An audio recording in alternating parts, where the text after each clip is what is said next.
여러분 반갑습니다. 저는 시티센터 교회를 목사로 섬기고 있는 신치현이라고 합니다.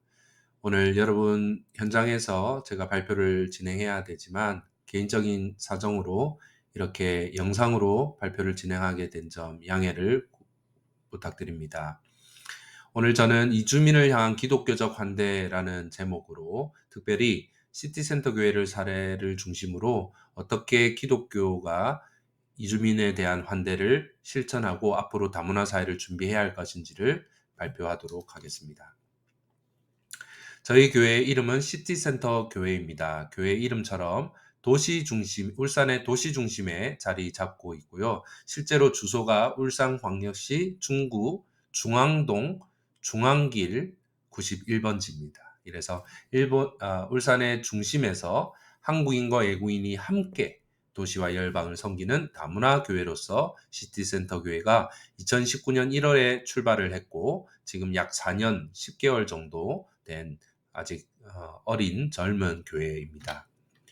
오늘 제가 발표할 내용은 크게 세 부분으로 진행됩니다. 첫 번째는 성경에 나타난 다양한 기독교적 환대 모델 중에서 특별히 세 가지 모델을 제가 소개를 하겠고요. 두 번째는 그러면 시티센터 교회는 이 성경에 나타난 환대 모델의 원리를 어떻게 적용하고 실천하고 있는지 저희 교회 사례를 소개하겠고, 마지막으로 정말 기독교적 환대 실천의 동기는 무엇이며 우리는 왜 이 이주민들을 환대하고 사랑을 실천해야 되는지 마무리하도록 하겠습니다. 성경에 나타난 여러 가지 환대 모델 가운데 제가 처음으로 소개하고 싶은 모델은 아브라함 모델인데요. 바로 호스트 게스트 모델이라고 이름을 붙여보았습니다. 주인과 손님, 주인과 방문자 모델이라고 할 수 있는데 창세기 18장에 보시면 아브라함이 자기에게 들어온 낯선 세 사람의 손님, 방문자들을 극진하게 환대하는 것을 볼 수 있습니다. 그들에게 엎드려 절하고 발을 씻기고 최고급 재료를 가져다가 최고급 음식을 요리해서 서빙을 하고 그 옆에 서서 웨이터처럼 딱 기다리면서 정성껏 모시는 모습을 볼 수 있습니다. 크리스틴 폴은 이런 말을 했는데요. 우리 그룹이 아닌 멤버에게 우리 안에 공간을 내어주고 거기서 잠시 동안 집처럼 있도록 하는 것. 이분들은 잠깐 단기 체류로 한국에 들어와 있는 분들에게 그들이 잠시 잠깐 머무는 동안에 집처럼 편안하게 있을 수 있도록 극진히 섬기고 모시고 그들을 대접하는 모델이라고 할 수 있습니다. 다음으로 제가 소개하고 싶은 성경의 환대 모델은 보아스의 모델입니다.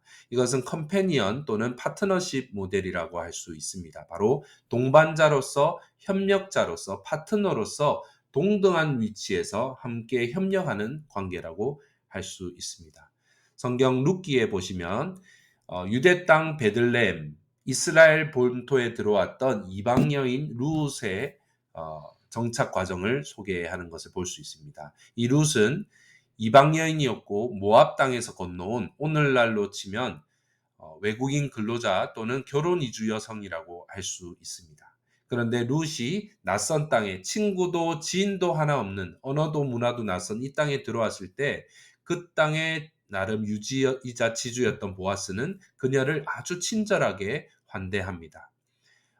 그녀에게 일할 자리를 내어주고 또 일할 때 힘들면 또 마실 물과 또 음식을 주기도 하고 일할 복지를 제공해주고 뿐만 아니라 가장 중요한 것은 그녀가 이 아무도 친구도 지인도 없는 곳에서 외로움을 겪고 있는 그녀에게 그녀가 소속될 수 있는 하나의 커뮤니티를 제공해 주고 있고 소속감을 갖게 만들어 주는 것이죠. 나아가 이제 이 보아스는 룻과 이방 여인 룻과 결혼을 하게 되는데요. 그 결혼을 하는 과정이 사실 절차적으로 매우 까다롭고 복잡합니다. 그 모든 행정적인 법적인 절차까지도 보아스가 제공을 해주고 그리고 룻과 이 이방 여인 룻과 국제 결혼을 하게 되는 것이죠. 그리고 오늘날로 치면 이 다문화 가정이라고 할 수 있는데요. 이 룻과 보아스의 가정에서 태어난 오벳은 나중에 다윗 왕의 할아버지가 되게 되는 것이죠. 다시 말해서 이 이방 여인 룻을 통해서 그 4대째 태어난 손자가 이스라엘이 지금도 존경하는 다윗 왕이 되어서 나라를 통치하고 이스라엘을 대표하는 그런 인물로 자리 잡게 되는 것이죠. 룻은 이 바로 다윗 왕의 증조 어머니였던 것입니다. 이 룻처럼 이방인으로 나그네로 이 땅에 들어왔다가 잘 적응하고 정착해서 번성하고 번영해서 꽃을 피우게 되는 사례가 그렇게 많지 않은데 이 룻이 바로 그 대표적인 사례라고 할 수 있습니다. 코넬리우스 플랜팅가의 이 환대에 대한 정의를 저는 참 좋아하는데요. 바로 이주민이 나그네가 이방인이 우리 안에 들어와서 머물 공간을 내어주고 그 안에서 꽃 피우게 하는 것, 영어로는 flourish, 그러니까 번성하고 번영하게 하는 것을 바로 이 보아스의 컴패니언, 파트너십 모델이라고 할 수 있습니다. 시티센터 교회의 사례를 조금 소개하도록 하겠습니다. 시티센터 교회가 지금 역사가 5년이 조금 안 되는데요. 이렇게 개척이 되기 전에 원래 울산교회라고 하는 울산에서 큰 한국인 교회의 영어 예배 부서로 약 18년 정도를 기간을 그렇게 같이 보냈었습니다. 그 울산교회 영어 예배부 부서로 있을 때에는 이 이주민들이 한국에 들어온 나그네와 방문자와 또 손님으로서 정말 한국인들로부터 극진한 대접과 서비스를 받았습니다. 그래서 한국 분들이 멀리 있는 공장에 있는 근로자들을 차로 픽업해서 교회에 오고 싶은데 또 버스 타고 오는데 거리가 머니까 직접 태우러 가기도 하고 일요일에 교회 왔을 때 그들이 맛있는 음식을 먹고 또 이렇게 사랑을 느낄 수 있도록 정말 매주 일요일마다 한국인들이 맛있는 음식을 요리해서 대접하기도 했고 청소부터 또 교회 예배를 섬기고 모든 것들을 한국인 중심의 봉사로 진행을 했습니다. 또 그들이 필요할 때면 각종 의료 검진이나 건강 검진이나 예방 접종과 같은 의료적인 혜택을 제공하기도 했고 또 직장에서의 어려움이나 갈등을 겪을 때 그런 법적인 행정적인 절차들을 한국 사람들을 중심으로 열심히 그들을 섬기고 이렇게 봉사하며 섬겼습니다. 그런데 우리 이주민들은 참 이 한국인 분들로부터 마치 부모님으로부터 받는 그런 사랑처럼 정말 정성껏 이런 사랑과 친절과 이런 서비스를 받는 것이 너무 감사했지만 마음 한켠에는 좀 미안한 마음이 있었던 것이죠. 왜냐하면 우리도 한국인들을 섬길 수 있고 우리도 예배를 섬길 수 있고 우리도 봉사할 수 있는데 받기만 하니까 뭔가 좀 미안한 마음이 들었고 알 수 없는 그 안에서의 한국인이 외국인을 섬기는 이주민을 섬기는 하나의 수직적인 구조가 형성이 된 것이었죠. 그래서 외국인들은 그 수직적인 구조가 아니라 한국인과 이주민이 동등한 위치에서 동등한 멤버십을 갖추고 서로가 서로를 섬기는 상호 협력을 관계를 갖고 싶었던 그 마음과 열망이 그 안에 가득했었습니다. 그래서 저희가 오랜 기간 같이 논의하고 또 기도하고 고민하고 의논한 끝에 이렇게 울산교회의 영어예배 부서로 남아 있어서는 이 구조가 깨어지기가 어렵겠다. 교회를 분립해서 개척해서 나가야겠다. 한국인과 외국인이, 한국인과 이주민이 동등한 관계에서 서로 협력하고 서로 섬길 수 있는 그런 파트너십의 관계로 동반자 관계로 가야겠다 해서 이제 2019년 1월에 시티센터 교회를 분립해서 개척하게 된 것이죠. 그래서 이제 시티센터 교회가 개척되고 나서는 그전에는 한국인들 중심으로 이렇게 진행되었던 다양한 봉사와 사역들이 이제 우리 영어를 모국어로 하는 또 따갈로그를 모국어로 하는 외국인들을 중심으로 우리 이주민들을 중심으로 진행이 되었습니다. 사진에서 보시는 것처럼 교회 안에 또 교회 밖에 다양한 사역들을 이제 이주민들이 직접 실천하면서 바로 여기가 내 교회다. 내가 책임감을 갖고 내가 주인의식을 갖는 그런 교회가 되었고요. 또 오른쪽 하단에 보시면 저희 교회가 영어 성경 학교를 매주 일요일 아침에 진행하는데요. 교회 안에 있는 아이들뿐만 아니라 교회 밖에 있는 아이들에게도 울산에 영어 교사로 와 있는 영국, 미국, 캐나다, 또 남아공, 필리핀 등에서 이제 원어민 강사로 와 있는 분들이 직접 자신의 재능과 시간을 들여서 재능 기부 형태로 이렇게 아이들에게 영어를 가르쳐 주는 그런 봉사를 하면서 우리도 여기서 뭔가를 할 수 있다. 우리도 한국인들을 섬길 수 있고 한국인들을 이렇게 사랑과 이런 친절을 실천할 수 있다라는 것을 이제 몸소 경험하고 있습니다. 저희 시티센터 교회의 비전을 어, 3B, 세 가지 B로 이렇게 제가 소개를 하는데요. 첫 번째는 belonging, 소속하는 것입니다. 이 땅에 나그네로 와 있는 이들에게 친구가 없고 가족이 없고 집이 없기 때문에 바로 이곳이 내 집이다. 이 사람들이 내 친구고 내 가족이라고 할 수 있는 소속감을 갖게 하는 그런 공동체가 필요합니다. 또 다음으로 바로 이곳에서 바로 그들이 예수님의 복음을 듣고 내가 얼마나 소중한 존재인지, 내가 얼마나 가치 있는 존재인지, 하나님의 날 향한 그 사랑이 얼마나 큰지를 듣고 예수님을 믿는 빌리빙의 단계로 나아가는 것이고, 거기서 멈추는 것이 아니라 마지막으로는 블레싱의 단계, 바로 내가 여기서 이 한국 땅에 들어와서 돈을 벌고 또 결혼을 하고 아이를 낳고 이렇게 공부를 하고 이렇게 나만 복을 받는 것이 아니라 내가 이 도시 안에 다른 사람들에게 복을 끼칠 수 있는, 복을 전할 수 있는 블레싱의 단계로 나아가는 것이 저희 교회가 가진 이 세 가지 비전이라고 할 수 있습니다.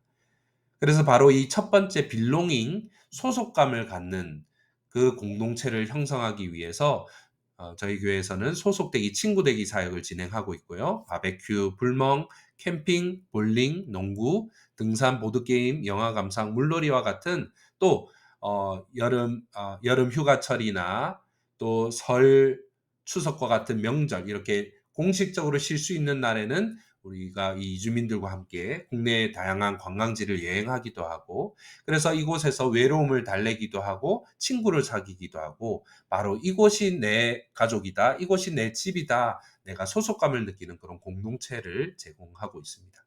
그리고 저희 교회가 진행하는 특징적인 한 가지 사역으로 이 원띵이라고 하는 것이 있는데요. 원띵은 뭐냐면 화면에 왼쪽 하단에 보시면 이렇게 그룹별로 소그룹으로 모여서 자신의 이야기들을 공유하고 나눔하는 그런 시간이 있습니다. 일요일에 영어 예배를 드리고 나서 오늘 내가 들은 한 가지 말씀, 내가 기억나는 그 한 가지, 또 이번 한 주간 내가 살아갈 때에 적용하고 실천해야 될 그 한 가지를 서로 오픈하고 나누는 것이죠.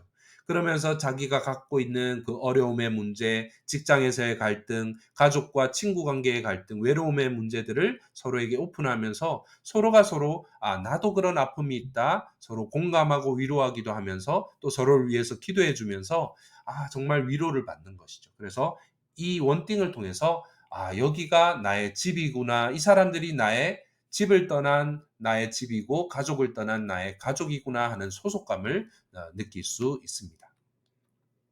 또 우리 교회가 진행하는 중요한 사역이 바로 라이프타임 케어, 생애 전 주기 돌봄인데요. 예전에는 단지 근로자로 와서 또는 유학생으로 와서 잠시 몇 년 있다가 돌아갈 사람들이었기 때문에 그 짧은 체류 기간 동안에 필요한 것들을 제공해 주면 되었는데, 이제는 와서 단기 체류에서 장기 체류 형태로 점점 변하고 있습니다. 그래서 일하러 왔다가 원어민 강사로 왔다가 유학생으로 왔다가 취직을 하기도 하고 또 결혼을 하기도 하고 아이를 낳기도 하고 그 아이를 이제 학교에 보내야 되기도 하고 그 아이가 자라서 청소년이 되고 청년이 되고 또 청년이 되면 대학을 가고 결혼을 하기도 하는, 그리고 그 모든 생애 전 주기에서 같이 친구가 되어서 함께 이 과정을 또 같이 동행해 줄 친구들이 필요한 것이죠. 그래서 저희 교회에서는 출산부터 결혼, 또 마지막에 또 인생을 마무리하는 그 장래에 이르기까지 그 모든 생애 전 주기의 과정을 교회에서 함께합니다. 최근에 저희 가정에 한 커플이 저희 교회에서 이제 결혼식을 진행을 했는데요. 두 분은 이제 재혼이어서 사실 결혼식 없이 그냥 간단하게 진행하려고 했던 것을 제가 여러분은 이거는 두 사람만의 결혼이 아니라 우리 교회의 잔치이고 축제입니다. 여러분은 교회 가족이기 때문에 여러분을 아끼는 교회 가족들에게 여러분의 이 출발을 축하하고 축복할 수 있는 기회를 허락해 주셨으면 좋겠습니다라고 말씀드리면서, 대신 모든 결혼식에 들어가는 모든 비용을 교회에서 부담하겠습니다. 이 결혼식을 꾸미고 식장을 꾸미고 또 음식을 준비하는 것, 또 주례와 여러 가지 축가와 여러 가지 순서들, 또 사진을 기념 사진을 촬영하고 이 모든 비용들을 교회에서 부담하겠으니까 여러분은 축하받으시고 축복 받으시면 좋겠습니다라고 해서 저희가 결혼식을 진행을 했고 이 두 분과 가족들뿐만 아니라 교회에 모은 온 가족들, 교회 구성원들의 교회 공동체의 축제와 같은 그런 시간을 보냈습니다.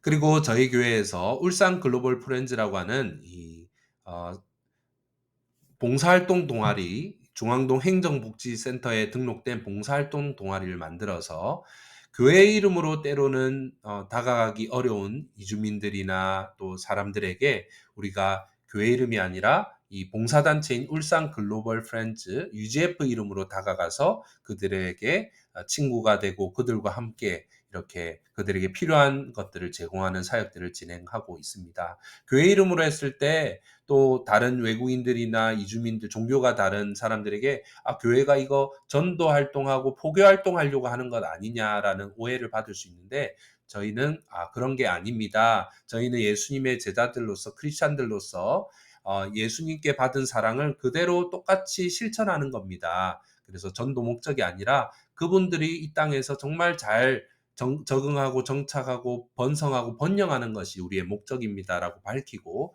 이렇게 진행을 합니다.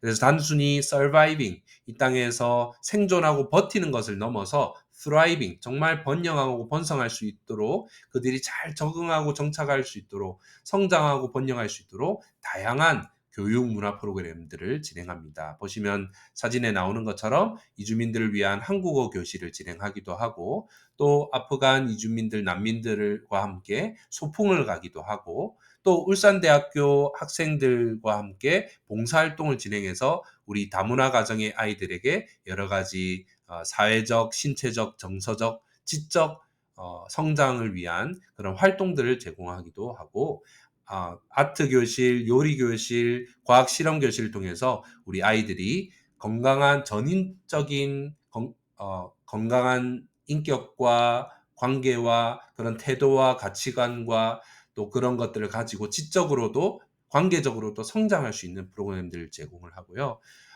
또 설 명절과 추석 명절과 여름 휴가철을 맞아서 국내에 이렇게 여행을 다니기도 합니다. 지난 추석에는 우리 이주민들과 함께 부산 해운대에 있는 요트 투어를 하루 진행을 하고 또 기장에 있는 아홉산숲에서 산책을 하기도 했는데 모두에게 정말 위로가 되고 힐링이 되는 그런 시간이었습니다.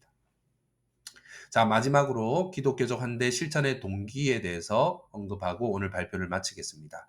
왜 기독교인들은 왜 어떤 동기로 우리 크리스찬들은 이주민들을 환대하고 실천해야 할까요? 그것은 바로 우리가 하나님께 그런 무조건적인 환대와 사랑을 받았기 때문입니다. 신명기와 레위기에서 여러 곳곳에서 하나님은 이스라엘 백성들이 그 땅 가운데 들어온 이주민들과 나그네들에게 그들을 환대하고 그들을 사랑하며 섬기라, 우리와 같이 대하라, 친절을 베풀라라고 이야기를 하는데요. 그 이유를 전에 너희도 애굽 땅에서 나그네였다. 너희도 애굽 땅에서 이방인이었고 외국인이었고 나그네로 있었는데 너희가 나로부터 사랑을 받지 않았느냐? 무조건적인 사랑을 받은 거 아니냐? 그렇기 때문에 너희도 너희 땅에 들어온 이주민들과 나그네들을 무조건적으로 사랑하라라고 이야기를 합니다. 그래서 마지막으로 제가 소개하고 싶은 환대 모델은 바로 예수님의 환대 모델인데요. 마태복음 25장에 보시면 예수님은 지극히 작은 자 하나에게 한 것이 곧 자기에게 한 것과 같다라고 말씀합니다. 그리고 그 지극히 작은 자 중에 한 부류가 바로 나그네이자 이방인, 외국인들인데요.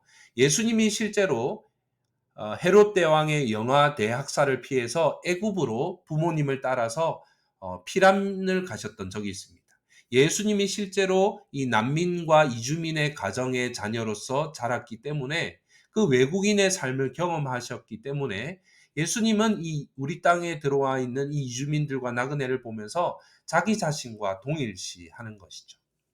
바로 예수님이 우리를 위해서 아무 조건 없이 자신이 가지고 있던 하나님 아들로서의 지위와 땅의 하늘과 땅의 모든 권세를 받으셨고 또 예수님이 가지셨던 그 모든 것, 심지어 생명까지도 우리를 위해서 아무 조건 없이 우리에게 주신 것. 바로 우리 크리스찬들은 하나님께 그런 무조건적인 정말 최고의 환대와 사랑을 받은 사람들이기 때문에 그렇기 때문에 그 예수님이 우리를 환대하신 것을 기억하고 우리도 이 땅에 들어와 있는 이주민과 나그네들에게 아무 조건 없이 환대를 실천하라라고 이야기를 합니다. 그것을 잘 보여주는 것이 이 소설 빅토르 위고의 소설 또 영화로 나왔죠. 레미제라블에 나오는 장발장입니다. 장발장은 미리엘 주교를 통해서 정말 무조건적인 환대와 용서의 은혜를 경험합니다. 그리고 자신의 마음이 변화되고 내면이 변화되어서 장발장은 완전히 다른 사람으로 변화되지요. 나중에 마들렌 시의 시장이 되어서 그 도시 안에 있던 다양한 소외된 자, 나그네된 자, 고아와 가부들과 같은 가난한 자들과 어려운 이웃들에게 아무 조건 없이 무조건적으로 환대를, 사랑을 친절하는 것을 볼 수 있죠. 이 장발장 또한 미리엘 주교를 통해서 아무 조건 없는 환대를 받았기 때문에 그 도시에 있는 나그네들과 가난한 자들에게 환대를 실천할 수 있는 것입니다. 바로 오늘 기독교인들이, 크리스찬들이 이 땅에 들어와 있는 이주민들을 무조건적으로 사랑하고 그들을 섬겨야 되는 이유는 바로 우리가 하나님으로부터, 예수님으로부터 그런 환대를, 그런 사랑을 받았기 때문이죠. 그것이 동기가 되어서 우리 기독교인들은 이런 환대를 계속해서 실천해 나가야 되는 것입니다. 자, 지금까지 제가 시티센터 교회의 사례를 중심으로 기독교적 환대에 대해서 발표를 진행하였습니다. 잘 들어주셔서 감사합니다.